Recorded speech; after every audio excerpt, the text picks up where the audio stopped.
The term synthetic drug refers to a new type of drug on the market that has been created to skirt existing laws on illicit drugs. Thousands of psychoactive compounds are regulated by the law of the Federal Controlled Substances Act. However, in creating synthetic drugs, manufacturers alter the chemical structure of an illegal drug, modifying it to create an analog or derivative of that drug to, essentially, make it quote-unquote legal. Synthetic drug manufacturers are devious in marketing their goods. This is known. Furthermore, it's also known that synthetic drugs induce a variety of side effects which can vary from person to person. Often lack of pain response, hallucinations, and a severely hindered judgment. I don't know how much of those facts and statistics are relevant to me and what happened to me, but I need answers. Answers to dangerous questions. Questions I should not be asking. I work nights. I've only ever worked nights at Sunshine America, a dingy 24/7 gas station situated in the slums of downtown. And I don't work there anymore. I had a pretty fucked up experience there. To set the stage, it was a typical April night, pitch black as I rolled into the parking lot. And for the most part, but for some unexpected rain, everything went predictably. Counted my cash, double-checked the lotto numbers, made coffee, and then bought myself a Monster and a bag of corn nuts for the night and pulled out my laptop to start killing time. I usually would free write during my shifts, and I'd text whoever was up. Eventually, my girlfriend went to bed and I had no one to text or talk to. I decided to hit up my buddy Mike. He worked nights too. We talked for a bit while I tried to fight off my writer's block. I had a hell of a headache though, which didn't exactly summon inspiration. At one point in the night, a truck rolled into the lot. I don't remember seeing it come in. Rather, it was just there when I looked out the window. I seldom take notice of a car actually driving into the station, unless they have a shitty muffler or a ridiculously loud bass. This car though was a shady looking one, the kind I'd expect to pre-pump and skip out on pay. It was a piece. An old black pickup, victim to merciless rust. It had this huge dent on the driver's side and a busted headlight. Looked like the asshole had driven into a tree. Didn't have a license plate either. I decided not to authorize him if he tried to prepay. Having no license plate was just cause enough. And I went back to writing and texting, and basically doing nothing. When I finally got up to start sweeping the place, I'd forgotten about the sketchy pickup. That is, until I saw it. Still sitting with its engine rumbling at pump 4. In hindsight, the whole thing seemed really shady, but at the time I was just confused. The guy had never gotten gas at all, nor had he come in for smokes or a drink or anything. So, taking the bucket of washer fluid in hand, so it looked like I had some reason to go outside, I opened the door, and as soon as I did, the engine roared and rubber squealed. I was baffled as the guy tore out of the parking lot. A cigarette flew out his window and exploded in orange sparks against the pavement. He was down the street in a matter of seconds. I went over to the cigarette butt and stomped it out.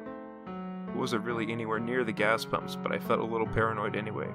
For a while, I thought about the truck.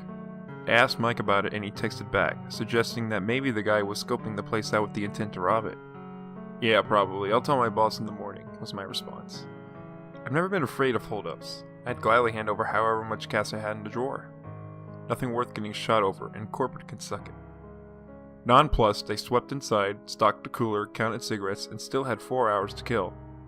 Usually it gets unbearably slow around 2:30, but it had been slow as hell even before then. I did a routine walk around the store just to check on everything. My writer's block was still weighing heavily on me, and Mike was getting slower with his responses. I noticed at some point that my cash register screen had the out of paper symbol lit up for pump 4, which is weird because I don't remember anyone stopping to fuel at that pump in a while. But then again, a lot of people come and go when I'm doing the cooler and I don't notice. Taking the pump keys and a new roll of paper, I went outside. Nice night. I decided to have a smoke break once this was taken care of. I remember thinking that because I vividly recall the feeling of cosmic coincidence that overcame me when I approached the pump. I thought they were blue L&Ms at first, just by the color of the box. But when I took the cigarettes down from on top of the pump, I was taken aback to find no brand name. No design, no disclaimer, no barcode, no serial number. Absolutely nothing. But they hadn't been opened. And by that, I mean that the box still had the plastic wrapping on it. I remember thinking, are these even cigarettes? But I stock about 100 of those fuckers every night, and they felt like a box of cigarettes to me. More curious than anything, I opened them up and checked. Sure enough, they were cigarettes. Pretty normal looking too. Now, I was 18, mind you. Free smokes were a thing of celebration. A lucky find. Not something considered sketchy or even that unusual. Someone left them there, I reasoned. And they're probably some foreign brand. Shit, or it was some printing fuck up. Either way, the seal hadn't been broken, so I figured they couldn't be tampered with. Same rule as beer, right? And for that matter, having any kind of plastic wrapping at all made them authentic with my logic. I'm sure by now you've deduced that there was something fucked up about these smokes. Why else would I be making a case for my decision to smoke one? You'd be right. So, I smoked one. Half of one. It tasted kind of metallic, so I didn't finish it. I ashed the thing and stood outside for a long time. My headache was totally gone. I remember staring at the dumpster for a long time before thinking I was really tired and kind of like I was going to fall. In that moment, I saw nothing wrong or strange with sitting down, then lying down on my side. I felt really weird, but I remember that I didn't think there was anything wrong at all. Before I go any further, I'll say that my girlfriend has always been terrified at the dark. She says that she sees stuff in the dark and her mind makes into all sorts of scary faces and figures and what have you. In contrast, I've always been the opposite, especially since she confided this in me. If I see something I can't identify, I check it out. I get closer. I don't do that as much anymore. I remember lying there, just thinking about shit. Weird shit, like Wilt from Foster's Home for Imaginary Friends drinking a purple Slurpee. And of course in the moment that was totally normal. Eventually I saw something by the dumpster. And looking back, details are very blurred, like when you try and visualize what you saw during a dream. But whatever I saw, I remember thinking that it shouldn't be over there. I don't know why that was the thought, but it was. I kept looking at it, thinking about what it could be. From my position, it looked a lot like a wilting fern. I finally got up, my head spun, and I started to take in how fucked up I was. Shit, I'm at work, I realized. I didn't attribute the feeling to the cigarettes at the time. I just freaked out. I wanted to feel normal, and across the parking lot by the dumpster, I still saw that fern-looking thing. My whole perception of the thing changed in one single moment, when it moved, and huge shiny black eyes fell upon me. I remember thinking about my girlfriend. I remember thinking about how illogical it would be to run inside, despite how utterly terrified I was in that moment. I should get closer.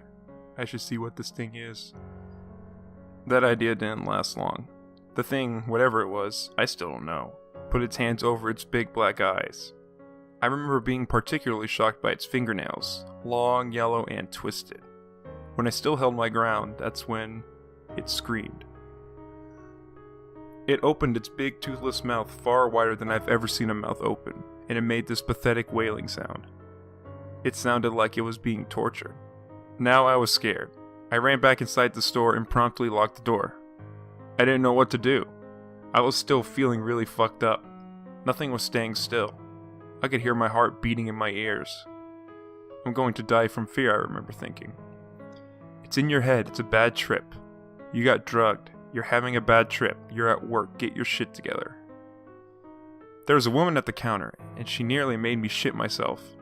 Half her face hung dead, sagging, expressionless with one eye looking ready to roll out. The other half was contorted with anger. I was ready to cry out and make a run for my car, but I realized, with unimaginable shame and sorrow, that she was a stroke victim, or something of the sort. I think at the time I thought she had a birth defect or something. Whatever I thought, I felt horrible and mortified by the way I was thinking and acting. I think at the time I thought she had a birth defect or something. Whatever I thought, I felt horrible and mortified by the way I was thinking and acting. This is some strong shit I'm on, I thought. I'm sorry, I said to her. Can I help you with anything? And I recall my words sort of hung in my ears after I said them. She said something in a broken voice and I asked her to repeat herself. She said it again clearer. Fuck you. I remember feeling like shit. I must have offended her or kept her waiting or both. I'm really sorry, I was taking out the trash. Fuck you. She said it even clearer that time, and the muscles in the half of her face I presumed non-functional twitched into life.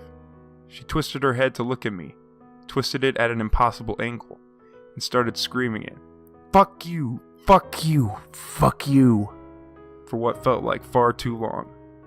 So long the words began to lose meaning and definition, just loud screeches. At one point, as I cowered by the door I'd locked, I couldn't distinguish words at all. I closed my eyes, unwilling to look at her. And the screaming continued, even once I opened my eyes and found her absent.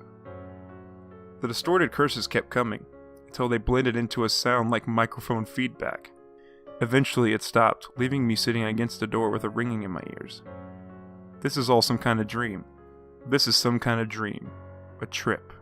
I'm on a bad trip. I kept telling myself shit like that when I thought to dial the police or make a run for it. I went to the bathroom and washed off. I felt a little better. I could see my reflection rippling like the mirror was a standing wall of liquid. Feeling less shaken, I returned to the counter. I paced for a while, occasionally glancing out the window. I was paranoid as hell.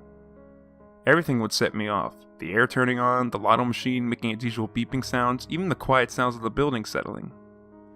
It was all making me twitch and panic. I didn't want to reflect or think about it. Any of it. I just paced. There was this awful smell that had overcome me too, like dog shit and rotting fruit. It was driving me crazy, and I wasn't sure if it was even there or not. All my other senses had proved unreliable. But I did smell something, and I traced it to a plastic grocery bag, from Meijer I think, stuffed underneath the coffee maker. It smelled awful. Of course I opened the damn thing, and it took me a second to process what it was. Teeth. Bloody, rotten, black and yellow teeth. A big wad of them, all stuck together with thick strings of tar. And this is when I started to fear for my life, because it was right then when this trip started to affect me physically. I remember feeling a hot, wet hand grab the back of my head with unbelievable force and push my face into the paper bag.